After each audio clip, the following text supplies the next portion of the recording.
Today on Viewpoint, we're going to be looking at the repeal of pension and gratuity for all ex-governors and their deputies across all states of the Federation and public outcry and demand for an end. It is Viewpoint once again on ITV. I am Caroline Okonji. Truth be said that the jumbo pay after retirement for governors and their deputies have become an avenue, a pipe where money is still drained for people that are no longer in service.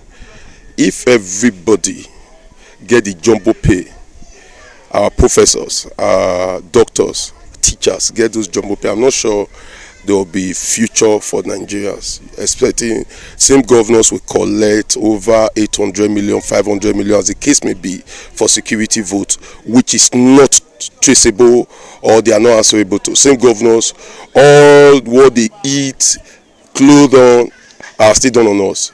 That is done for their 4, sometimes 8 years of service.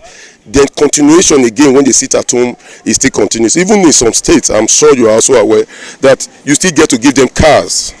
In some states, you still get to give them cook. In some states, you still pay for their security. And you serve them as if what they did was what no other person can do. It was chance, by chance they became governors. Why some? Maybe the people decided. And if after you served your tenure, just like any other civil servant, you take your bow and leave. The reason is because the pay of a governor for the very just now might not be very big, but the enumerations going on with it, my sister, is alarming. I'm sure you know that governors can leave now and tell you they are going to maybe a business trip in, let's say, Dubai. So we can go with as far as, let's say, 50-30 persons on state resources, which they are not also able to, and they come back and tell you that MOU has been signed and you don't know, it's not traceable. And that same person, after about 4-8 years again, the state is still also paying. So to me, the Abia state governor might have done it to say he wants the people to maybe be happy about him, but it's also in the right direction, truth be told, because that is what he is supposed to receive. But he's saying, no, I don't want to receive it. I think we also have a governor too from the West, one of the states in the West, who has said, don't pay me any longer. Use it to also pay people. Those are people, they are one in this present day Nigeria. But if all of us try to emulate them, I'm sure what the West did is what the East has done. So we also wait for the South to do theirs. Like that, if it continues like that, as we speak today, my sister, we still see governors immediately finish their tenure, they'll get to Senate. Senate will still be paying them, and the state is still paying them. Governors, they leave immediately, they become ministers. They are now also collecting from the ministers, and they are still also being paid there. So you can see that sometimes Nigeria pay an individual collectively over 5-10 billion in his lifetime for services rendered, which even you and I has done more. So if we make the office not financially okay, I think not financially attractive, I think it will also put sanity into it. You can see now, citing Edo State as a case study, bringing it down to Edo. I said when I was in the studio a few days ago that no governorship candidate presently that did not spend over 500 million to 1 billion to get the party ticket. That's for the then again, the election comes again, he's going to spend over 100 billion. If after spending about 2 to 3 billion to pursue a process, and you get it in 4 or 5 years and 8 years, and again you can see that you are still being paid. So you see, they want to do everything possible to get that position because they know that you are going to pay them lifetime. Them and their wives, their children, and everything becomes the state property. And where we have people who lay down their lives for this process not being paid. You know your guess, you should be good at mine, that the policemen that were killed but ambushed a few days ago, I'm not sure they're going to get jumbo pay after they laid their life, they didn't go to party, neither they were in their houses, they were on service when that thing happened. I'm not even sure most of them will get gratuity, none. And you hear a governor who has all the security, everything with him. If the governor is sick, if the governor has malaria, it's the state resources. If the governor is going to parties, the state resources. If the governor is going to change his wardrobe, the state resources. And this same person is going to still receive life pension. And we have police army who have been fighting Boko Haram tooth and nail, not having life pension. If we attract those things into the security network to say, okay, let these people who put their lives there, you see people want to kill themselves to say Nigeria should be good. If we put it to say, okay, let the teachers have life pension, you will see that teachers want to put in their best and they don't want to give their pupils melon to break in class. Are you getting? So we must be happy with what that governor has done. It's something good in the right direction, if truly it means well down to the latter.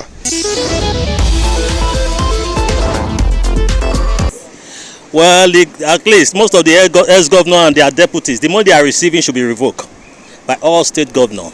They should emulate OT, governor of Abia State. People should emulate that man. Because most of them serve as a civil servant. Most of them are businessmen before coming into power. They are servants. They came to serve. After serving, they're supposed to go back to their various professions. If you are a school teacher, you go back to the classroom. If you are a lecturer, go back to lecture. That is what they're supposed to do. If you are a lawyer, go back to your firm. But now most of them begin to allocate the masses' wealth to themselves, which ought not to be. So we are encouraging every state governor within the country to revoke all those money. It's greediness. We have enough of our needs, but we don't have enough of our greed. So it is out of greediness. This is the state governor is unable to pay the salary of their workers. At the end of the day, they are much wealth to themselves, forgetting what they have looted. Some of them will take our wealth to the foreign country to go and heap it there, not even investing it within the state. At the end of the day, we say, okay, go and build me a house in Abuja. At so and so time, I need you give me car. No. Why you serve? The money, even the cars they gave to them, they should take it from them. That is when you are living. So that the next governor that is coming on board will use those cars. That is how it's supposed to be. It's not every year beginning to accumulate cars, buying more cars. No. Once you serve, whatever you, at least your salary is enough for you. You only come there for 4 or 8 years. Civil servants that have served for 35 years, how much do they amount to themselves? So we should be very wise. That art of greediness should be removed. Let every state governors have it in mind that you are coming there to serve. The priests that are supposed to be riding on horses, they are now walking on barefoot. These are our servants. They are riding on a SUV. They're supposed to be our servant. At least I expect them having Peugeot car, just like before. You use your Peugeot or 404. Go to wherever you are going to. At the end of the day, go. At least you should be content with the little you have. It's not going there. Most of them now are fighting dead because of the amount they are going to get, not what they have to offer for the state. So, if you know that you are going there to offer something for the state, what is the need of you accumulating wealth to yourself? So we should encourage every state governor to revoke the amount they receive, the pension money they are receiving after the service. They should revoke it. Well, I read the story and the news was everywhere about our former president Obasanjo commending the governor of Abia State and the Abia State House of Assembly for putting an end to the pensions and gratuity. I don't know whether gratuity was included of former governors and deputy governors. I will see it from both ways. First and foremost, I do not think that the Abia State House of Assembly have the right to even revoke that thing because it is a constitutional issue. This constitution provides for pension, gratuity first for public office holders at the end of their term, or gratuities for the governors and the deputy governors. I think the people who crafted the constitution, what they envisage is to give the person who has occupied such high office the opportunity to continue to have access to the basic amenities in life. In a situation where somebody is a governor and is sure that beyond being governor, he will still have pension for the remainder part of his life. I think that would prevent very many of them from wanting to stack and amass wealth and keep for the future, because to them the future is uncertain. But with a guaranteed pension, the zeal and the will and wish to steal and go and hide for the so-called uncertainty in the future doesn't arise. He knows that he has a line guaranteed to provide for him his basic needs, his health issues, because as you grow older, you must also begin to consider your health and you being taken care of. I don't think there's anything wrong with it. And I see the Abia State people and Governor Oti just playing to the gallery. You know, some of the things we hear in Nigeria are things that are not realistic. Look at developed countries. Look at countries like America. Look at countries like Britain. Would you expect that the former president of the United States of America does not have a pension that keep him afloat? Because the prestige of that office that he has occupied require that he must not fall below a minimum standard of life. Because being a past governor means that the incumbent governor at every point in time must still reach out to you for consultations and other things. The same thing that happens at the level of presidency. The president gets pension. Why will Obasanjo not tell them that time they were passing the pension act for him? So they have said no. Send a constitutional amendment to the National Assembly and say, expunge this from the Constitution. Because by the time I leave office as president, I would have amassed enough to take care of mutual life. That one will guarantee you that the man who is going to be governor, deputy governor, vice president or president, you are telling them that they must be corrupt, they must amass wealth for themselves that can sustain them beyond being in office. I don't think it is the right thing to say you should take off pensions and gratuity away from the entitlement of former governors, former deputy governors, former presidents, and former vice presidents. I think it's a wrong thing to do.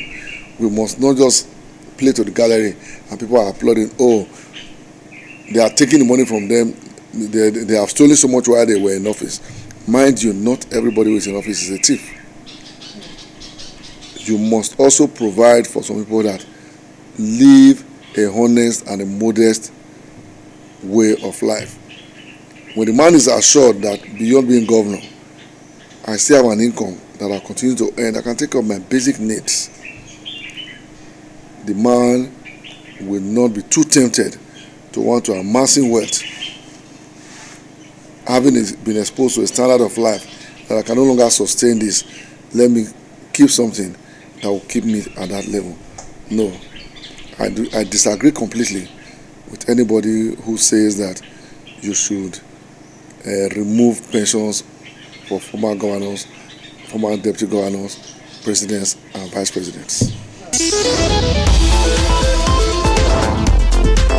Yeah, I think the review of the pension and gratuity law, the case of Abia, where it's quite commendable, to say the least. It's commendable and should be emulated in the sense that it's quite heart-rending and pathetic that we have governors who have served barely 8 years maximum in office, and at the end of it, when they leave office, they are, so to say, compensated in form of pension and gratuity with humongous, outlandish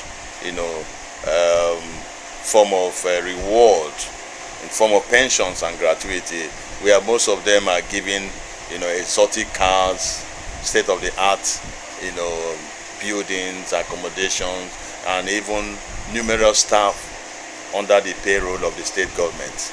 That is quite pathetic, because in contrast, when you look at the common civil servant who may have put in 35 years of active service in serving the state, particularly at the end, that retirement is given patronage sum as gratuity after 35 years, and sometimes too, they don't get this pension on time or the gratuity. But a governor or deputy that just served for 8 years and now be rewarded with all this out of this world pension, it's very, very unfortunate. And to compound issues, what is even more heart-rending is the fact that most of them will end in the National Assembly, where they will continue to get flamboyant salaries and all manner of pay. It's something that all other state governors should look into and follow the Abia example. It is commendable. We should really applaud Alex Oti of Abia for setting this high standard example, high class example that is worthy of every emulation. It is quite good. Politics should be more of service to the people. It should be service-oriented, something that is for the benefit of the masses and not about the monetary benefit you're going to get. It's for those who truly want to stamp their feet in the sand of time, that they have truly served the people with all their mind. It's not about whatever you spend during the electioneering campaign you want to recoup. It's not a business-oriented something. It is purely based on service of your people. You see, that is why some of us have advocated that they should, demonetize politics, where only those with genuine interest to serve the people will be there. It is not a business where you put in and you get 100-fold reward. That's not supposed to be so. Whether Alex Oti is chasing clout or trying to gain political relevance, it's of no consequence. The point is, whatever decision or policies you make that will touch the lives of the people, that's what matters most. What the question we'll ask at this point is, does our economy support this flamboyant payment of, outlandish pension and gratuity to ex-governors? No. It should be such a way that I don't even support that they should be paid at all. These people are already well made. What we should do, if you are saying, okay, they have put in so much to get to that position, we demonetize it, where you don't need to pay more than probably 10,000 naira to acquire the form. You don't need to spend more than maybe 2, 3, 5 million naira to do your campaign. That's what we should do. Not thinking of rewarding these people, some of which, in quote, may have also misappropriated. And then we are rewarding them with all of this. That is also why it is making politics a dangerous affair, a dirty game, because people now put in all their life savings and they want to get back, recoup it at all costs. So we should take a second look at our political or partisan politics, the system we practice here, see how we can remove money as a form of benefit in all of this, and then place before us service to the people. So whatever policy anybody takes, so long as it benefits the people more, because that is what leadership, governance, government, that is what it's all about. What will benefit the masses most at all point in time. If we are governing this country or governing your state and we can't feel the impact of governance, we can't feel the benefit, we cannot feel that our welfare is of paramount importance to the government, then the government has failed.